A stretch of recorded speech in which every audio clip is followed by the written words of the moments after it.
Newsfirst Newsline with Faraz Shaukat Ali. Good evening and a very warm welcome to Newsline Live. Yes, it's all about budgets and so on and so forth. Let's find out though. We were told last week that 70% of proposed items in the budget are never implemented. But let's find out though. There's a lot of excitement. There always is when it's a budget after all. But this evening we've got here Mr. Dhananath Fernando, who is the Chief Operating Officer of that wonderful organization, Advocata. Very good evening to you, Dhananath. Good evening, Faraz. It's lovely to see you again. And of course it's budget, budget and budget. Now then, what do you think? Tell me in a nutshell from what you've read and what you've seen today, which part of this budget is positive for a boost of this economy, which is obviously faltering at the moment? Thanks, Faraz. First of all, I would like to congratulate the Finance Minister for his maiden budget. Of course, before I answer your question, Faraz, the context is like the last time, this is not an easy task because we all know the government has admitted, the opposition has admitted, we are already in an economic crisis, which is my view, and it depends on how you see it, but imports have been controlled, there are shortages, there are long queues, so that's of course the symptoms of a big crisis in my view. So, so in that context, budget is not an easy task. So since you asked about what's good things and good, bad and ugly, I would say on the positive side, Finance Minister has mentioned about utilizing some of the unutilized state assets. I think that's in the positive side. And also he has given the indication to an extent by cutting some of the expenditure of the state sector to give an indication for people that they are in somewhat willing to do some of the sacrifices. Of course, in terms of if you look at the deduction as a value, it would be negligible, but it's a good, as an example, it would be a good sign. For an example, they have cut down about 5 litres for all state workers, including parliamentarians. They have given a 10-year limit to be eligible for a pension scheme, including the Prime Minister and the senior officials, and they have frozen for 2 years about the capital expenditure of building construction, things like that, and they haven't allowed any imports of vehicles, not sure about the permits though. So likewise, he has given an indication, okay, we have to have some serious expenditure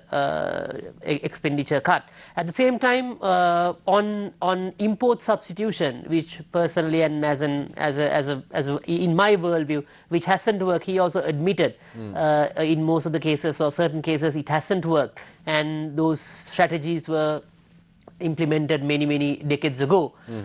So that's the positive side that I see. On the negative side for us, while as you mentioned at the beginning of this show, I think Deshal also mentioned, most of the budget proposals are not implemented across all governments. Absolutely, that's the whole point. That's the whole and point. So which is why I fail to be tickled by this whole business of the budget. Of course, as journalists in the media world, a budget is big news and we cover it intensely, as we have done here at Newsfirst, and which we always do.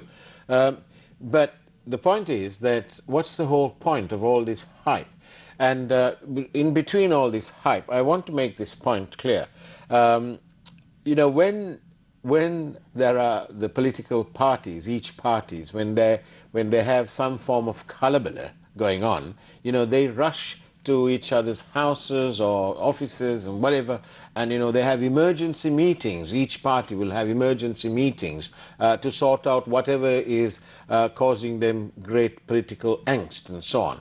But I didn't see any party in this country having emergency meetings as to sort out or what they could do as a party for the people affected by the flooding. I mean, some of those people must have voted for some party or other, and I didn't see that, and that made me very sad indeed. I wonder what it takes to tickle the conscience of these politicians and political parties because we have the corporate world who do what they've done for the victims of the flooding and so on. But this happens almost yearly. And I have never seen any political party getting their act together and having an emergency meeting somewhere, anywhere, and coming out with a proposal of what they as a party can do for the people affected. I just wanted to make that clear. I don't want to drag you into politics, of course, but you know that's the whole thing. So overall, what do you think? Yeah, overall for us, I think I think what is lacking in the budget, in my view, this as we all agreed, most of the budget proposals are not getting implemented. So I think this could have been the first part of the budget, could have been a policy statement, because we are in a context of all the international donor agencies and credit rating agencies questioning about our debt sustainability, and our exporters having a serious issue with the recent central bank guidelines of converting their export proceedings, including the service sector. And there are serious problem for people on shortages of LP gas, so on and so forth. So I think in that context, I think the finance minister could have set the context, giving a policy direction, okay, this is what we are going to do in terms of our debt sustainability, in terms of our exporters, in terms of holding the dollar artificially. I think he could have given a clear indication, because everything depends on that context, on that canvas. And what about this? Someone sent me a note here. 8 billion for COVID relief, 63 billion for basic infrastructure, and 85 billion for the Gama Samaga Pilisandra movement. Yeah, so of course there's a... Seems to me there's a bit of a, you know, it's a little bit at odds here. Yeah, so that's why I said, as an analyst, I speak about the numbers and the economics. I think the budget, of course, has touched upon the politics of it. There's a provincial council election expected next year, and also I think there are political moves as well, or like the political economy has also been, seems to be have covered in some of the expenditure line items as I see. And of course, I must also make this other point, and which to me, as somebody who was very much involved, along with Newsfirst, Team Newsfirst, in the revelation and exposing the finer elements of what became known as the bond scam. Today, of course, many congratulations to all the advisors who made sure that this was put into the budget and who gave those advisories. It's for once, I am sort of grateful to the several so-called consultants that are employed by various ministers and other officials. But kudos to to the movement in which the Minister of Finance, Mr. Bezza Rajapaksa, has announced that, subject to it being passed, of course, in Parliament, but that the 8.5 billion, nearly 8.5 billion, that is lying at the central bank, and which he said was sort of not made properly by perpetual treasuries, will be returned to the central bank. So as far as I'm concerned, that's part of the way going to addressing the President's commitment in his manifesto to addressing the bond scam. And of course we look forward very much to seeing how the judicial process will take place for the rest of the matters. So I wanted to make that. To me, it's one of the finer points in this of this budget, because it is, of course, a swift way of dealing with the problem. And after all, that money was made in, shall we say, controversial circumstances. Again, I don't want to drag you into that thing. But do you think that this budget will do, you know, there's this other matter. They've announced almost some form of a super tax, which is 25% to individuals and corporates who have made more than, or who will make more than 2 billion rupees per annum.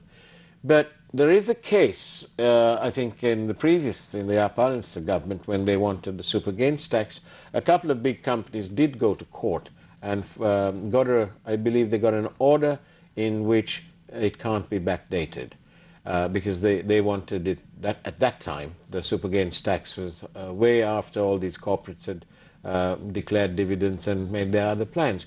What kind of impact will that have on the corporate world, this latest proposal? This surcharge tax will definitely gonna impact, I think, as the minister mentioned, about 62 to 67 companies Yes. who makes more than 2 billion revenue. Yeah.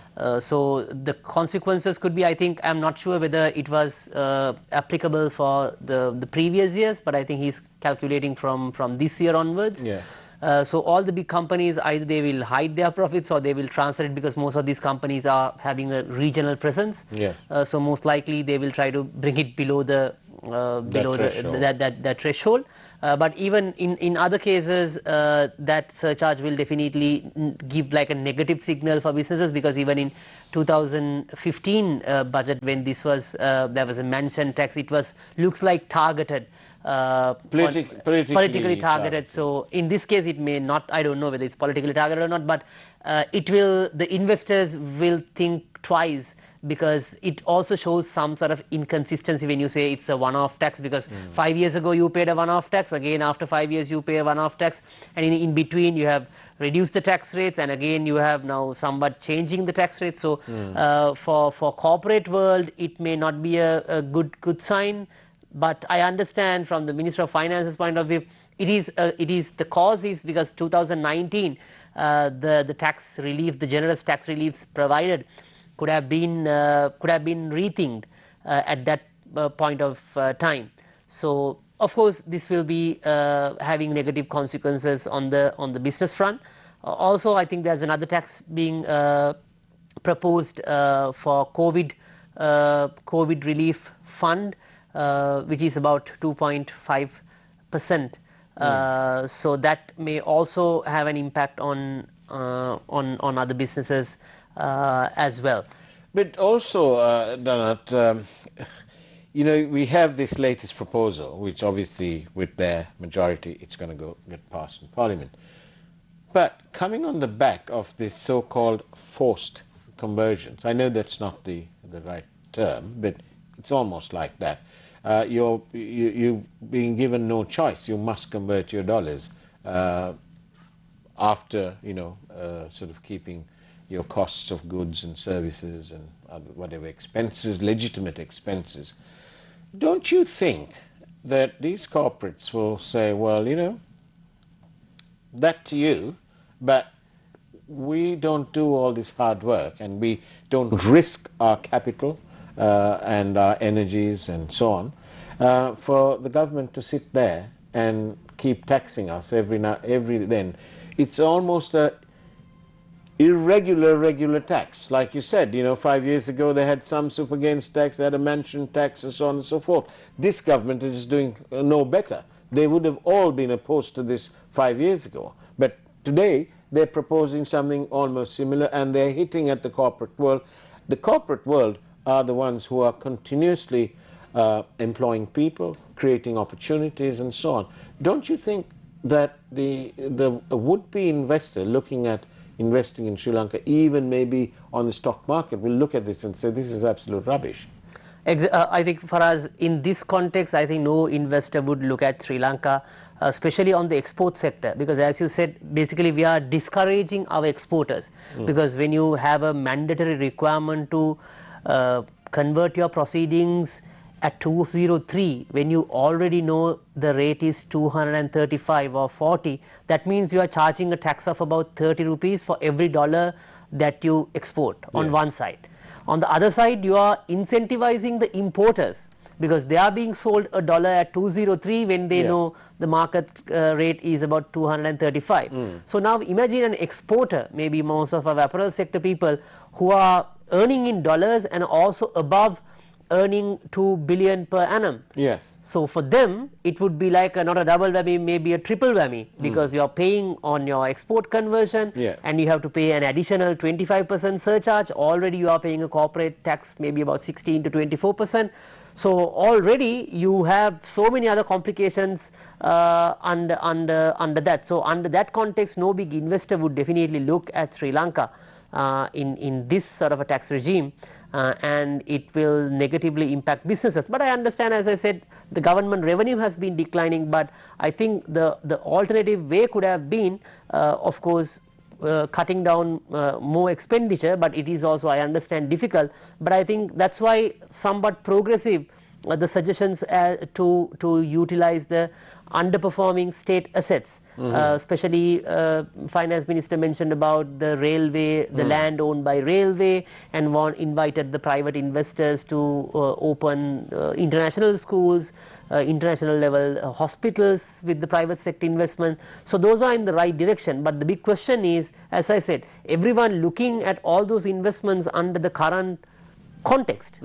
Whether we can pay debt, whether we can do whatever, whether our capital is under our control, not the government's control, they are not intervening too much, whether we have the flexibility of having a conducive business environment. So that context could have been set at the initial stage in the budget speech, in my view. Thank you. And when we come back from the break, we'll be asking Mr. Dhananath Fernando, what about the real need, which is a clear move to improve the ease of doing business. Sri Lanka has slipped to 85th place in 2020 from being 65th in 2013. We'll find out after we have a quick peek at the headlines for this evening's primetime news. We'll see you on the other side of the break. News First, Newsline with Faraz Shaukat. And welcome back to Newsline Live. I'm in conversation with Mr. Dhananath Fernando from Advocata. I was going to ask you about the ease of doing business. Isn't that what we should be working at?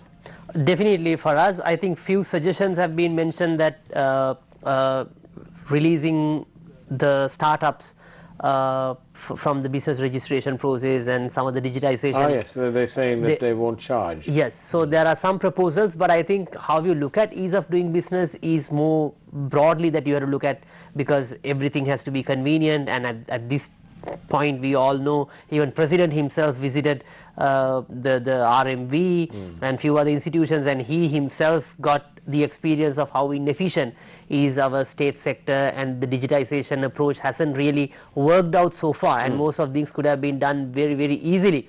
So I think rather than releasing, it's a good progressive suggestion, but I think we have to look at things more comprehensively. That's why I said this for businessmen, for us it's the intervention by the government or whoever. The businessmen don't need red tape and bureaucracy. Exactly, and they don't want anyone looking at them and advising them, because it's their risk. They have invested their money and they should be able to make decisions. So when the central bank or whoever says no, look, you have to convert all your proceedings immediately, look, you have to pay this much surcharge next year. Is this a bit of an RSI business? They want RSI for an open economy, but they're buy, so they put their little podgy little fingers here, there and everywhere. In the process they steal as well. Exactly. So that is not how you can make a business conducive environment. So of course we have to look at a very broader perspective on developing businesses. Unfortunately that indicator is no longer there, ease of doing business indicator. Yes, of course. That was all fixed by the Chinese apparently, or whoever it was. And if it wasn't the Chinese, do apologize to the Chinese, but somebody out there, they fixed it. But look, in this budget, something else has cropped up. 1% of GDP for education, 1.56% for health in a pandemic, and 7% for defense. Tobacco was all dead long time ago, right? But I know there are other things. But really, it seems to me an anomaly, especially when in the manifesto of the president, he says that he wants to have these vistas of splendor and prosperity, and $12,000 per capita GDP is what they're aiming at. Really, with 1% on education, when we've only got 30,000 state university places, 15,000 private places, do you think that 45,000 graduates and 114,000 technically qualified people in tertiary education and so on, do you think that that is enough to take this country's GDP from the miserable $3,800 it is now to 12,000?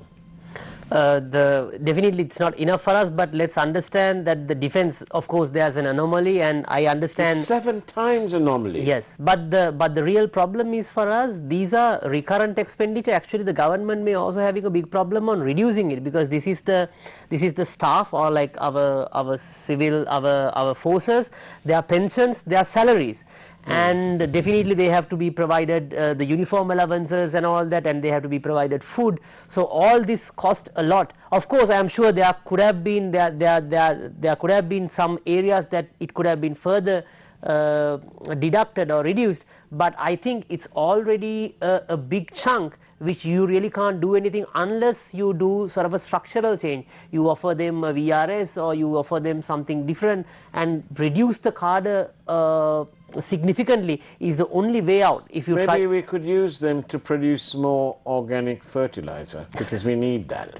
And with the releasing of the lands, the railway lines and so on, maybe we can grow organic stuff around there. My recommendation would be, because I think in terms of our numbers, I think even if you compare with the population, we are somewhat an outlier, even if you compare with the size of the Royal Army and all that. So I think we have to have a structural reform in this point, because otherwise this is going to further absorb most of our expenditure line item even in the next year's budget, because it's like a fixed chunk of expenditure, and even these equipment, bullets and all that, you have to spend a lot of money.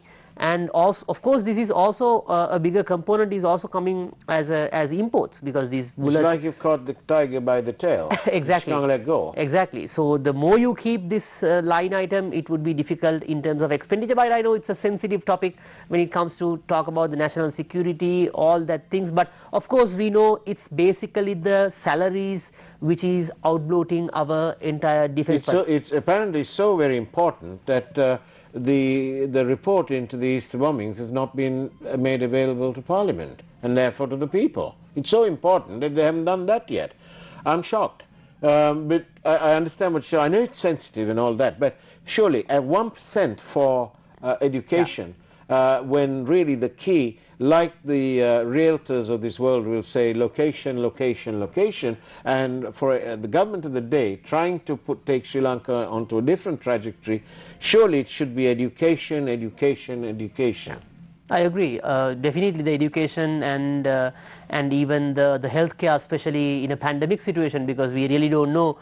Still the entire world is battling with that, and also in terms of our vaccination numbers, though it's good, things can always change, and last time we did that mistake, and last time in the same show I mentioned this could have been viewed more on the debt sustainability and the healthcare, and we really didn't do that, and as a result we had a long lockdown, and that will definitely impact our this year's economic growth. So that's something that we had to really focus. I want to just say, read something out here. The most expensive thing in the world is trust. It can take years to earn and just a matter of seconds to lose. So that, therefore, isn't that what is lacking in this country? It's a trust deficit perceived by investors, lenders, rating agencies especially, and so on. Obviously for us, I think trust, to trust Sri Lanka, the consistency has to be maintained, and that's why all these ad hoc revenue proposals, expenditure proposals really confuse investors, and that is very hardly helps Sri Lanka to move to the next level. So exactly, I completely 100% agree with you. For us, trust is important, but it's a slow process, because you don't trust anyone most likely at the first meeting. You have to prove that you are a trustworthy person, and it has to be through actions, not only by words. And thank you for these questions that you've been sending us today. Somebody's asking us about why is it that none of our finance ministers, I'm not taking a dig at this one, but somebody's asking the question, why is it that the finance minister doesn't come up and in his long statement say, oh, by the way, this is our budget for this year, but last year we said this and this is what we achieved, and so on. But do you think that they don't want to say it because, like Deshan said the other day, up to 70% of budget proposals are never implemented? Do you think if you start comparing, then the people will twig that something's going wrong here? It's all talk and no action. Yeah, for us, I think there are two sides for it. One is, of course, it will be obvious that most of the budget proposals are not implemented. The second thing is the finance ministry must be having a difficulty on finding out the numbers. Right. Because I think those generally all the analyses have been done by people like us, people like Deshal, on the numbers, and we are finding it difficult to extract the numbers, and we also have to go through like so many gazette notifications, and we are having a very hard time on finding the numbers. And couple that with the lack of interest in answering right to information questions. Exactly. I mean, very poor response for RTIs. So that may be the other reason. If they try to compare the two, they may not probably be able to present the budget, because finding the previous year's numbers must be very difficult. So doesn't that all suggest that Sri Lanka needs to be fully digitized? For us, this has been discussed so many times. Definitely it has to be digitized, but for how many years we have been talking about this. And then you have trouble when you digitize all these things. Like, you know, your service engineer goes somewhere and deletes some data. Delete some data. Yes, that's the other thing. I think even when this digitization process started, especially the ENIC, one of the recommendations by Advocata was to have that. Now, for an example, in Estonia, imagine, because we are getting all the data into the central database. Yes. Now, if I am a government official, if I log into the system and if I check Faraz's details, there's an automated system assured by the third party that you will get an SMS that someone is looking at your information, and that is traceable, because especially the sensitive data, especially of women, whether they have divorced and their biometrics, all will be available. And in the modern world, data protection has been considered really vital. So I think that's why it's important that we have the proper, at least I know the legal implementation is also slow, but at least even if you don't have the legal infrastructure in the first place, there is no way at least someone could go to courts for justice. One of our wonderful viewers is pointing out that the 7% of GDP for defense expenditure, but that is a 21% increase from last year, with no major changes in salaries. Yes. That's why even the public out there, everyone understands that there is a serious anomaly between 1% for education, 1.56% on health, despite the COVID, and 7% for defense. Yes, for us, that's why it's important to have that transparency, because we also as analysts really can't point out what is causing that expenditure, whether it's an infrastructure cost or whether there's a supply issue, whether because of the global price increases, whether these all metal guns and all these ammunition has increased, prices have increased. What's the real cause is not available for public. So what we all know is it's an increase, but we really can't drill down and identify what made that increment, anomaly, that we really can't find out. If we have that information available, I'm sure the public would have been made more aware of this situation. Dhananath, Fernando, thank you very much thank you for being on Newsline Live. And that's the way it was. It's now time for the primetime news from the News First team. Take care and God bless you.